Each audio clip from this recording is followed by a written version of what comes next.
Black and Simpson is the story of two men, Hector Black and Ivan Simpson. Hector Black is one of the most extraordinary humans I've ever met. He served in the army in France in World War II. He studied social anthropology at Harvard University.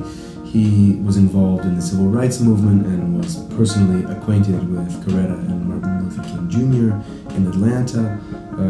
He's been active in the peace movement and in the LGBT community. The list goes on, but probably the most significant events in his life have to do with his letters with another man named Ivan Simpson. In November 2000, Ivan Simpson broke into the house of Patricia Nuckles. Patricia was Hector's adopted daughter.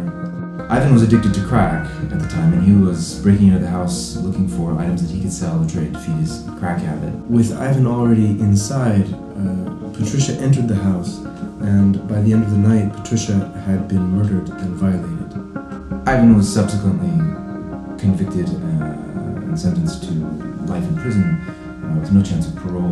When the sentence had been read, Hector addressed Ivan. He looked him in the eyes, and he realized at that moment that he had to somehow forgive Ivan. He didn't know how he was going to do that, but some months later he wrote Ivan a letter in prison, admitting that he couldn't forgive him, but also admitting that he wanted to know more about Ivan, and asking Ivan to tell something about himself and to answer Hector's letter. Ivan didn't answer, and some months later Hector wrote him again, and this time Ivan answered, and it was the beginning of a 14-year correspondence between the two of them that is going on to this day.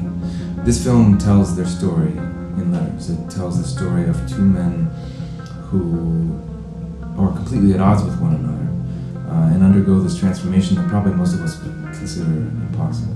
They can't see each other. They can't talk on the phone to each other. It's this transformation that happens just through letters in this space that doesn't exist in the physical realm. And in this film, we dig into that realm. We see them in their separate worlds, and we see how their story unfolds and how ultimately something like forgiveness works.